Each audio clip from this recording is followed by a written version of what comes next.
Salut tout le monde, j'espère que vous allez bien, je suis extrêmement content aujourd'hui de vous retrouver pour cette nouvelle petite vidéo. Aujourd'hui on continue les vidéos Blu-ray, cette fois je vais pas vous en présenter parce que je n'en ai pas à vous présenter. N'hésitez pas d'ailleurs à aller voir ma dernière vidéo où je vous en présente et les autres avant. Aujourd'hui j'ai envie de refaire une vidéo comme quand je vous avais parlé des Blu-ray 3D et Blu-ray 4K, c'est-à-dire où je parle de Blu-ray mais où je vous en présente pas forcément. Il y a un débat qui fait fureur chez les cinéphiles, surtout en ce moment avec le développement des services de SVOD, c'est le débat support physique versus dématérialisé. Le support physique c'est quoi? C'est tout ce qui est DVD, Blu-ray, etc., etc. Et le dématérialisé c'est tout ce qui est service de SVOD, Netflix, Prime Video, etc. Le VOD, qu'on peut louer les films numériquement, le streaming, etc., etc. Je parle pour la cinéphilie parce que je suis un youtubeur cinéphile, mais ça peut très bien aussi marcher avec la musique. Je sais pas pourquoi, mais il y a beaucoup de cinéphiles qui se rangent dans un des deux camps. Soit ils regardent tous leurs films en support physique, et il y en a d'autres qui, en revanche, comme Reg Gloria par exemple, il a 0 DVD, Blu-ray,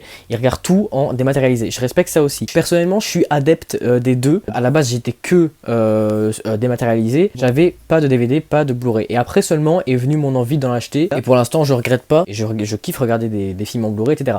Mais je kiffe aussi regarder des films en dématérialisé. On va commencer avec le dématérialisé. Personnellement, j'ai Netflix depuis pas mal de temps, j'ai Prime Video depuis pas mal de temps, j'ai Disney Plus depuis qu'il est arrivé dans mon pays en septembre, donc il y a 2 mois. C'est méga pratique, on va pas se mentir. C'est surtout pratique pour tout ce qui est programmes originaux. Pour Netflix, voilà, vous avez tous les films Netflix et toutes les séries Netflix à disposition. Pour Prime Video, pareil. Pour Disney+, là, c'est encore plus vaste. Vous avez tous les films Disney, Pixar, Marvel, etc. Donc Disney+, c'est encore mieux, je trouve. Enfin, c'est pas mieux, c'est plus pratique, en tout cas. Le problème, c'est que pour les services de SVOD, par exemple, vous prenez Netflix. Si vous avez envie de regarder, je sais pas moi, Casino Royale, imaginons, et que vous avez uniquement Netflix ou même Netflix, Prime Video et Disney+, et que Casino Royale n'est pas n'est sur aucun des trois, il va falloir passer soit par la case VOD où on va pas se mentir, les prix sont quand même pas donnés, hein. Une fois j'ai installé Google Play Film pour voir le prix des films, j'étais absolument choqué. Comment c'est possible d'acheter des films aussi chers? 15 € pour un film, les gars, je suis désolé, mais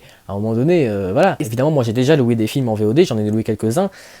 Tu payes 3-4 € pour avoir le film 2 jours. Et c'est là que le support physique intervient. Pourquoi? Parce que le support physique, ce qui est fort avec, c'est que tu peux l'acheter en occasion. Le dématérialisé, il n'y a pas d'occasion. Le produit dématérialisé ne peut pas s'abîmer, donc ne peut pas être revendu en occasion. Mais bref, personnellement, moi, ça m'est déjà évidemment beaucoup arrivé d'avoir vraiment envie de regarder un film ou une série. Ce film ou cette série n'était pas disponible sur les plateformes de SVOD. C'est ça le problème des plateformes de SVOD, c'est que tu ne peux pas choisir le contenu. Et c'est là où le VOD et le support physique est gagnant, c'est que tu peux choisir ton film. Sur Netflix aussi, mais c'est un choix beaucoup plus restreint. Tu ne peux choisir que dans les films qui sont disponibles sur Netflix. Support physique et en VOD, tu peux prendre le film que tu veux en fait. C'est également une des raisons pour lesquelles j'avais envie d'acheter des Blu-ray. Par exemple, le Seigneur des Anneaux, il est sur Prime Video, mais pas en anglais sous-titré français, par exemple. Donc je ne peux pas le regarder. Donc au lieu de le prendre en VOD ou de toujours aller le chercher en streaming illégal, bah c'est plus simple, j'ai acheté le coffret Blu-ray et je peux le regarder quand je veux, de manière complètement légale et complètement qualitative en termes d'image, de son, etc. Bref, c'est beaucoup mieux que le streaming. Pareil pour Star Wars, après je me suis un peu fait carotte, j'avais pas calculé le fait que Disney Plus allait arriver, donc voilà, les Star Wars, j'aurais très bien pu les regarder sur Disney Plus aussi, mais voilà, je les ai tous en Blu-ray, de manière complètement légale, etc. aussi, bref, comme le Seigneur des Anneaux. Après, on va pas se mentir, le support physique, c'est bien, mais il y a aussi des points négatifs au support physique. La place, personnellement, ça me dérange pas parce que c'est le but des Blu-ray, un peu pour moi, c'est la collection, donc que ça prenne de la place, je m'en fiche vu que c'est une collection, mais le dématérialisé, c'est beaucoup plus pratique. Imaginons si tu vis en appartement, c'est beaucoup plus facile de regarder des films en dématérialisé parce que ça prend pas de place. Niveau place, c'est vrai que le dématérialisé, c'est beaucoup mieux. Dernier point, et après je vous laisse tranquille. D'ailleurs, Netflix et Prime Video ont été très intelligents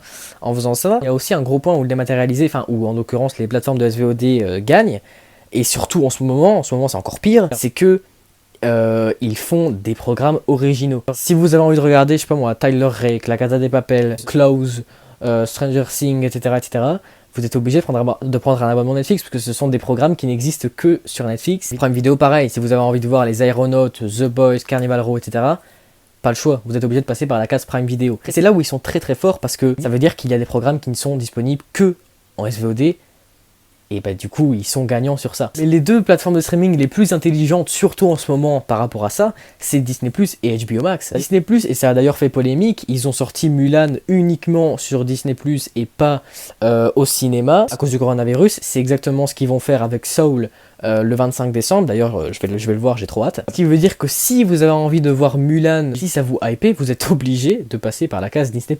Si vous avez envie de voir Soul, le prochain Pixar, parce qu'on va pas se mentir, des fans de Pixar, il y en a beaucoup, vous êtes obligé de passer par la case Disney+.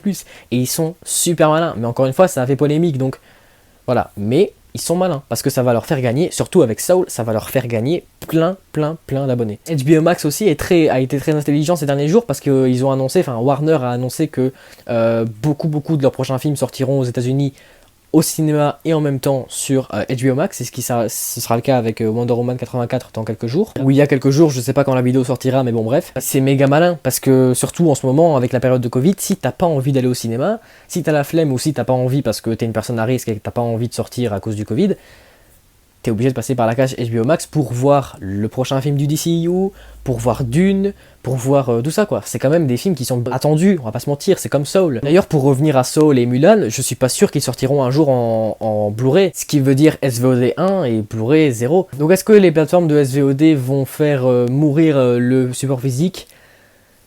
On sait pas, y a des avis qui divergent, certains disent que non, certains disent que oui. Moi je suis un peu mitigé, je sais pas trop, je sais pas trop m'avancer, c'est un peu compliqué à dire. Évidemment j'espère que non, parce qu'il faut quand même avoir une certaine liberté. Si t'as envie d'avoir du support physique ou du SVOD, bah, c'est ton choix. Mais personnellement j'aime les deux, mais je dois quand même reconnaître que le SVOD est en train de grandir en flèche, ce qui n'est pas spécialement le cas du support physique. Donc voilà les gars, c'est déjà la fin de cette vidéo, j'espère qu'elle vous aura plu. N'hésitez pas encore une fois à me mettre dans les commentaires si vous êtes plutôt support physique ou dématérialisé. On se retrouve vendredi pour une nouvelle vidéo, d'ici là je vous dis à très bientôt. Salut!